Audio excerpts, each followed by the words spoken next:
सोनापुर नामक गांव के पास एक जंगल होता था। उस जंगल में पृथ्वीराज नाम का एक आदमी जंगल का अफसर था। वह अपने परिवार के साथ जंगल में एक खूबसूरत बंगले में रहता था। हर रोज पृथ्वीराज अपने काम पर चला जाता। पृथ्वीराज की पत्नी पायल एक खेल क्षेत्र चलाती थी। वह उस खेल क्षेत्र में 3 घंटा काम करती थी। एक बेटा था अर्जुन। वह हर दिन स्कूल जाता था और फिर स्कूल के बाद घर वापस आकर वो भी बाकी बच्चों के साथ खेल क्षेत्र में खेलता था। खेल क्षेत्र के पीछे पृथ्वी और पायल ने एक छोटा सा खूबसूरत लकड़ी का घर पेड़ पर बनाया। वह उसे अर्जुन को उसके 9वें जन्मदिन पर उपहार के रूप में देना चाहते थे। उन्होंने उस घर में खूब सारे खिलौने रखे। फिर जैसे ही एक दिन अर्जुन अपने स्कूल से घर आया, उसके माता पिता ने उसकी आंखों पर पट्टी बांध दी और उसे उस पेड़ के पास ले गए।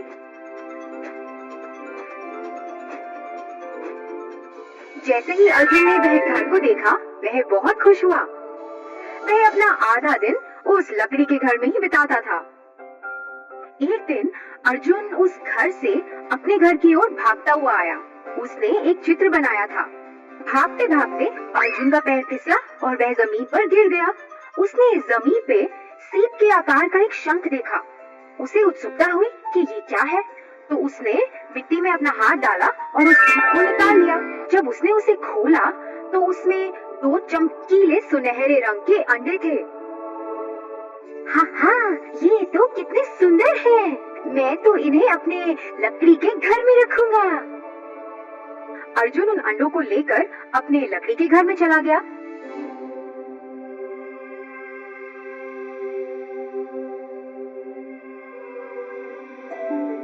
और उनके साथ खेलने लगा।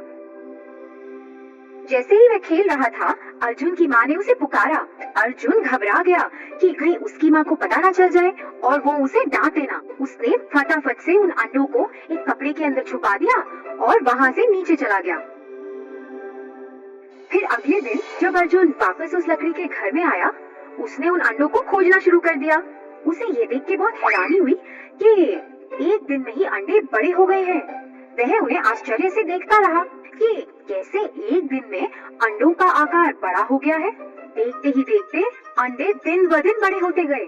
अर्जुन अब 11 साल का हो गया था और अंडों का आकार तो बहुत ही बड़ा हो गया। अर्जुन को ऐसा लगा कि अब तो उस लकड़ी के घर में इन्हें छुपाना नामुमकिन है। तो उसने सोचा कि अब वह उन अंडों को कहीं और जाके छुपाएगा। दूसरा स्थान खोजने के लिए वह अपनी साइकिल पर घर के आसपास देखने लगा। उसने एक पुराना सा घर देखा। उसने सोचा कि यह अच्छी जगह है जहाँ वह अपने अंडों को छुपा सकता है। वह जल्दी अपने घर वापस आया, उन अंडों को लिया और जल्द ही उस पुराने बंगले की ओर चला गया। उसने उन अंडों को वहाँ छुपा दिया और उसके बाद वह वहाँ कभी नहीं गया। उसे तो उस घर से डर लगता था क्योंकि वह भयानक था। ऐसे ही कुछ साल बीतते गए। अर्जुन के 18वें जन्मदिन पर अर्जुन हिमेश को अपने साथ उस पुराने बंगले में चला गया। जैसे ही उन्होंने घर का दरवाजा खोला, दोनों आश्चर्यचकित रह गए। अंडे तो उनसे भी बड़े हो गए। ये क्या था? इतने बड़े कैसे हो गए अंडे? क्या ये सचमुच के सुनहरे अंडे थे? उनके दिमाग में ऐसे ख्याल आने लगे। दोनों ने तय किया कि वह अंडों का राज जानेंगे। इसीलिए वह पुस्तकालय में चले गए और कुछ किताबें पढ़ने लगे जिससे उन्हें अंडों का ज्ञान हो। पढ़ते पढ़ते अर्जुन को कुछ प्राप्त हुआ। अर्जुन ने यह पढ़ के हिमेश को सुनाया कि ये सुनहरे अंडे तो बहुत खास हैं। ये शुरू में तो बहुत छोटे होते हैं और सीप के आकार के शंख के अंदर होते हैं, मगर जैसे ही इन्हें कोई छूता है और उस शंख से बाहर निकालता है, धीरे धीरे ये बहुत बड़े होने लगते हैं। जो भी इन अंडों को सबसे पहले छूता है, वो इन अंडों का मालिक बन जाता है। ये जादुई अंडे हैं। इन अंडों में इतनी ताकत है कि ये किसी को भी दूसरी दुनिया में लेकर जा सकते हैं। ऐसा करने के लिए अंडों के मालिक को अपनी पहली उंगली अंडों पर रखनी है। एक बार में सिर्फ 2 लोग ही जा सकते हैं। ऐसा करने के लिए जैसे ही वह उस अंडे के अंदर जाएंगे, वह अपनी इच्छा प्रकट कर सकते हैं और अंडे उनकी इच्छा कबूल कर लेंगे। अरे वाह, ये तो कितनी अच्छी बात है। अर्जुन और हिमेश वापस उस पुराने घर में गए। अर्जुन ने अपनी पहली उंगली अंडे पर रखी। जैसे ही उसने ऐसा किया, अंडे खुल गए। दोनों एक एक अंडे के अंदर शामिल हो गए। हमें अंतरिक्ष में ले जाओ। जैसे ही उन्होंने ऐसा कहा, दोनों अंतरिक्ष में पहुंच गए और उड़ने लगे। दोनों ने बहुत मजा उठाया और फिर वापस अंडे में आ गए। उस दिन से दोनों अलग अलग जगहों पे जाते थे।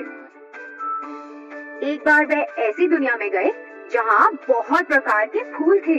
उन्होंने आसमान की यात्रा की, बादलों में से गुजरते हुए, और धरती को वहाँ से देखा।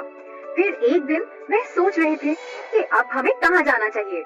हे अर्जुन, अभी तक हमने कितने प्रकार की जगह देखी है, लेकिन हमें समुद्र की सैर करनी चाहिए। वहाँ तो हम अभी तक गए ही नहीं हैं। हाँ, लेकिन वहाँ हम ज्यादा देर तक रह नहीं सकते। हाँ, तो इसीलिए हमें वहाँ तैरना होगा। फिर हम समुद्र के अंदर की दुनिया को देख सकते हैं। प्यारे अंडे, हमें समुद्र के अंदर ले चलो। जैसे ही उन्होंने अपनी इच्छा प्रकट की, उन्होंने खुद को समुद्र तल पर पाया। वह इधर उधर देखने लगे। समुद्र में भिन्न भिन्न प्रकार की मछलियाँ थी, फूल पौधे थे और कई अलग अलग तरह के जीव थे। वह तो समुद्र के अंदर की दुनिया को देखकर हैरान रह गए थे। बस वो तो उस जगह का लुत्फ उठा ही रहे थे कि अचानक उन्होंने अपनी ओर आते हुए एक बड़ी मछली को देखा। हे अर्जुन, देखो वो कितनी बड़ी मछली है। हे भगवान, ये तो बहुत भयानक लग रही है। अरे ये कुछ नहीं खाएगी, ये तो सब जादू है। अरे नहीं बाबा, देखो वो हमारी ओर आ रही है। अरे हमें यहाँ से भागना चाहिए। दोनों आखिरकार चिल्लाए, मेरे सुनहरे अंडे, मुझे यहाँ से वापस ले चलो। फिर जैसे ही उन्होंने ऐसा कहा, वे वापस अंडों के अंदर आ गए। उन्हें फिर एहसास हुआ कि जादू का तो इस्तेमाल करना उन्हें आ गया है, लेकिन उस जादू की मदद से उन्हें कहाँ कहाँ जाना है, इसकी उन्हें अभी तक खबर नहीं है। उन्होंने कभी ऐसा सोचा ही नहीं था कि ऐसी भयानक घटना भी उनके साथ घट सकती है। दोनों ने ये तय किया कि अब वह उस जादू का इस्तेमाल नहीं करेंगे। उन्होंने उन सुनहरे अंडों को बड़े से कपड़े से ढक दिया।